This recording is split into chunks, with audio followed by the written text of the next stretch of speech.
एक मुल्क है, उसका अजीब कानून है। कानून क्या है?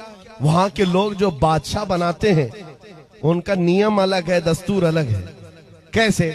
सारे मुल्क के जो उस कंट्री के लोग हैं, वो उनके जो बड़े बड़े लोग हैं, वो सरहद पर जाकर खड़े हो जाते हैं उनके साल की पहली तारीख पर। और जो बंदा उनकी सरहद में सबसे पहले दाखिल होता है फजर में, उसको ताज पहना देते, उसको बादशाह बना देते। बादशाह बना देते, उसको लेकर के आते हैं, लेकिन उसको पहले बताते हैं कि साहब हमारे मुल्क का नियम है, जो हमारी कंट्री में सबसे पहले इस तारीख को आता है अजनबी, उनके गांव का नहीं, बाहर वाला, वो हमारा बादशाह होता है। और बादशाह पूछता है उसके बाद क्या करोगे? सबसे पहले का वो बताते भी हैं कि साल भर तक बादशाह बनाएंगे, बस साल भर के बाद ये तारीख जो आज हमने ताजपोशी की है, जब आएगी हम जंगल में ले जाकर दरिंदों के पास छोड़ कर आएंगे। मंजूर है तो बादशाह बनो। छोड़ करके आएंगे, ये भी पक्की बात है, हमेशा का नहीं बनाएंगे, एक साल बस। कौन एक साल की हुकूमत को छोड़ता है? यहाँ 4 दिन का कारपोरेटर नहीं छोड़ता। मुल्क की हुकूमत किसी को मिल रही हो तो लोग आते थे और एक साल ऐश करते थे। और ये कौम, ये जो मुल्क है, यहाँ के बड़े लोग साल खत्म होते ही उसको उठाकर ले जाते और एक भयानक जंगल में छोड़ करके आते, जहां पहले वाले बादशाहों को भी जानवर खा गए, वो दरिंदों के हवाले हो जाता था। इसी तरह एक साल आया, इनका बादशाह छोड़ करके आ गए, नया बादशाह इनको चाहिए था। बॉर्डर पर जाकर खड़े हो गए, रात भर सरहद। सुबह जैसी हुई, देखा जो सबसे पहले दाखिल हो रहा है वो एक आलिम रब्बानी था। लोगों ने कहा आ जाइए हमारे बादशाह सलामत। उन्होंने कहा ये कैसे अचानक बादशाह, मैं नया आ रहा हूं। कहा हमारे मुल्क का ये नियम है, जो सबसे पहले इस तारीख में दाखिल होता है हम ताज पहनाते हैं, बादशाह बनाते हैं।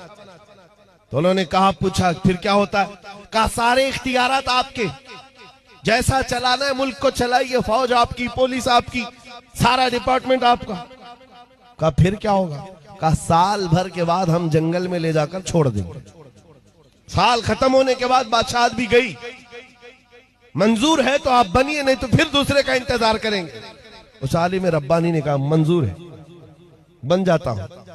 ताज पहनाया, बादशाह बनाया और बड़े धूमधाम से उसको लाया और तख्त पर बिठाया और सारे कर्रों पर और शान के साथ, फौज भी, वजारत भी, सब बट गई। सारी चाबियां खजाने की नए बादशाह के हाथ में। लेकिन ये नया बादशाह जो आया, इसने क्या किया? सबसे पहले दूसरे ही दिन कहा सारे मेरे बड़े वजीर सामने आ जाए। जब आए तो कहा मेरी ख्वाहिश है कि मैं वो जंगल देखना चाहता हूं जहां तुम छोड़ कर आते हो। साल भर के बाद जहां छोड़ करके आते हो वो जंगल मुझे पहले दिखाओ। बादशाह की ख्वाहिश है, एहतराम करना है, जो बादशाह कहेगा उस पर अमल करना है। ले गए लोग, जा करके देखा इस बादशाह ने तो भयानक जंगल था, बहुत सख्त तरीन जंगल है, कांटे भरा हुआ जंगल, और पुराने बादशाहों की खोपड़ियां, हड्डियां पड़ी हुई हैं, दरिंदों की आवाजें आ रही। बादशाह वापस आया। आने के बाद उसने रात को बड़े बड़ी जो वजारतें थी, डिपार्टमेंट थे, उनको बुलाया और कहा मेरे महल से लेकर उस जंगल तक एक खूबसूरत रास्ता बनाओ।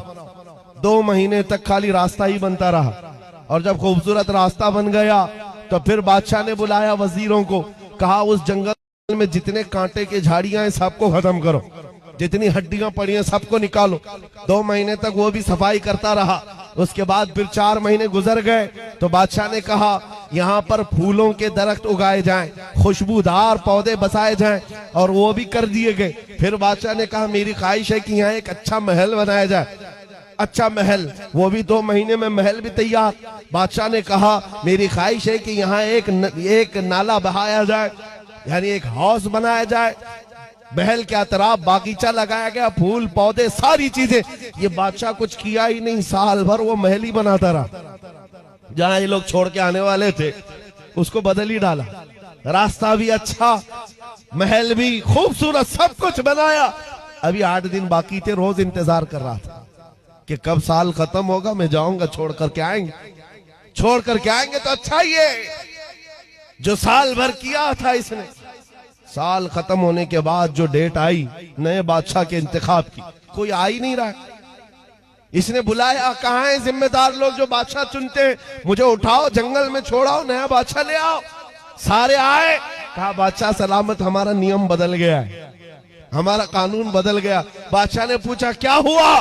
कहा अब आप हमारे हमेशा के बादशाह, हमेशा के बादशाह। इस बादशाह ने पूछा क्यों? इससे पहले सिर्फ 1 साल की वैलिडिटी थी, अब हमेशा का क्यों? लोगों ने कहा अब तक जो आते थे बेवकूफ थे, अय्याशी करते थे और चले जाते थे, उनको पता होता था कि कहां जाना है, फिर भी अय्याशी करते।